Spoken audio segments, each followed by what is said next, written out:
Assalamualaikum warahmatullahi wabarakatuh. Berjumpa kembali bersama sahabat Matematika Channel, teman sejati Anda dalam belajar matematika untuk menjadi hebat. Ada balas dendam yang baik.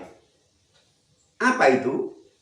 Yaitu balas dendam untuk menjadikan diri menjadi orang yang lebih baik.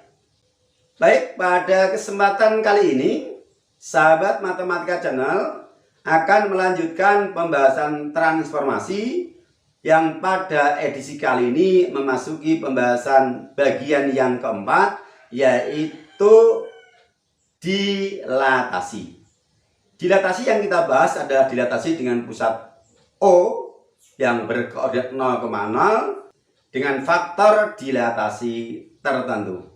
Bagaimana selengkapnya? Mari kita ikuti pembelajaran dalam video berikut. Bismillahirrahmanirrahim. Pembahasan transformasi bagian keempat, yaitu dilatasi.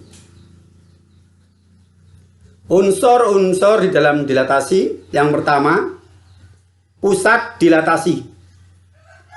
Dilatasi yang kita pelajari di SMP adalah berpusat pada titik O 0,0.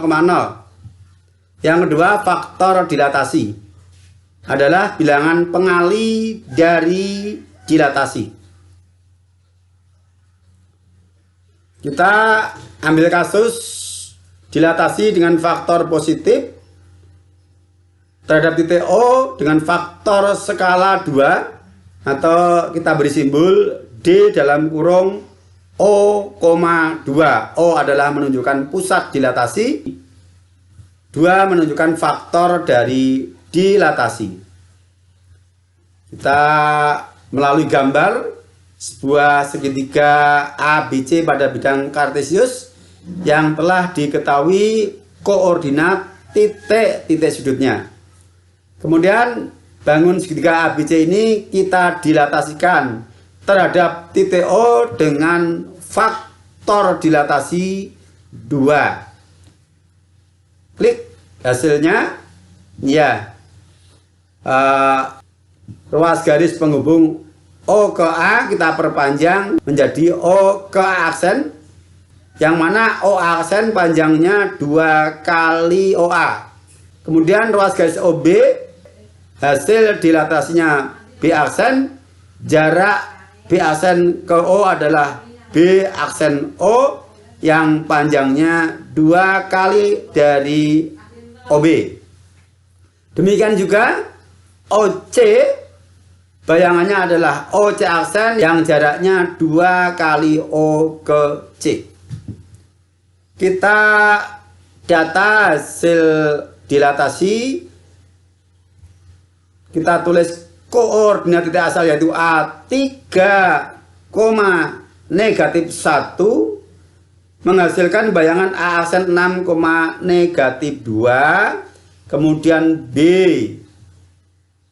-1,3 berbayangan -2,6, dan C 3,2 bayangannya 6,4. Nah, sekarang kita perhatikan hasil dilatasi titik A, B, dan C terhadap D O,2, yaitu berpusat O dengan faktor 2. Titik A berkoordinat 3,-1 menghasilkan bayangan A aksen 6,-2. Absis 3 menjadi 6 dan ordinat -1 menjadi -2. Dapat kita nyatakan sebagai 2 kali 3, 2 kali -2. Yang mana 2 yang saya beri warna merah ini adalah faktor dari dilatasi, sedangkan 3 dan -2 adalah absis dan ordinat dari titik A. Sekarang kita amati titik B -1,3 oleh D O,2 menghasilkan bayangan B aksen -2,6. Ternyata negatif 2,6 bisa kita nyatakan sebagai 2 kali min 1 dan 2 kali 3. 2 adalah faktor dilatasi, sedangkan negatif 1 dan 3 adalah absis dan ordinat dari titik asal yaitu B. Kemudian yang terakhir C, 3,2 oleh dilatasi O,2 menghasilkan 6,4. Yang dapat kita nyatakan sebagai 2 kali 3, 2 kali 2. Lagi-lagi 2 sebagai faktor dilatasi, sedangkan 3 dan 2 adalah absis dan ordinat dari titik asal. Nah, dengan demikian dapat kita generalisasi secara umum bahwa koordinat bayangan dari suatu titik oleh dilatasi dengan faktor tertentu, bayangannya adalah berkoordinat faktor dilatasi kali absis, faktor dilatasi kali ordinat. Atau dalam bentuk umum, PA, B oleh dilatasi berpusat O dengan faktor K, maka menghasilkan bayangan P aksen K kali A, K kali B, yang mana K adalah faktor dilatasi, sedangkan A dan B adalah absis dan ordinat dari titik P. Dan kalau kita perhatikan, karena ini tadi faktor dilatasinya adalah 2, maka bangun bayangannya menjadi lebih besar, dan faktor dilatasinya positif, bangun bayangannya searah, sepihak dengan bangun asalnya. Sekarang bagaimana kalau faktor skalanya negatif? Dalam hal ini kita ambil negatif setengah. Pusatnya sama yaitu O. Ini kita punya bangun segitiga ABC. Kemudian kita dilatasikan dengan pusat O faktor skala negatif setengah. Maka kita dapatkan bayangan seperti tampak pada gambar. Bayangannya lebih kecil dan posisinya adalah berlawanan pihak dengan bangun asli.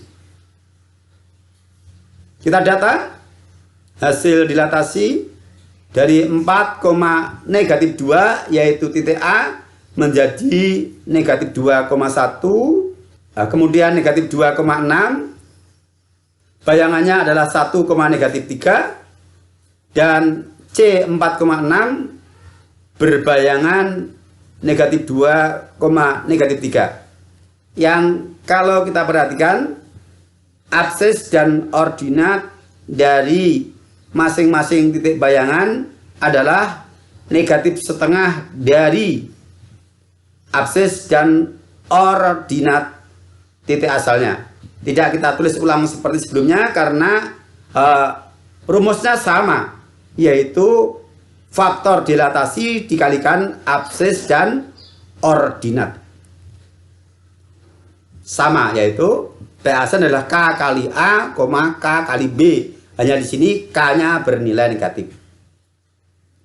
Dan bahwa untuk faktor dilatasi negatif, posisi bayangan dari hasil dilatasi berlawanan pihak dengan posisi dari objek aslinya.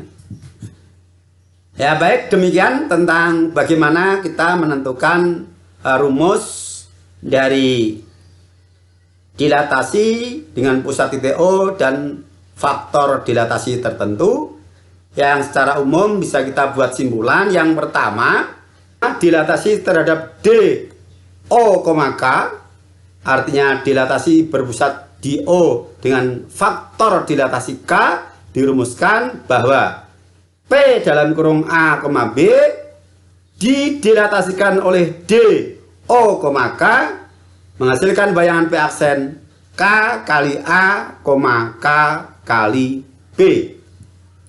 Yang kedua, faktor dilatasi.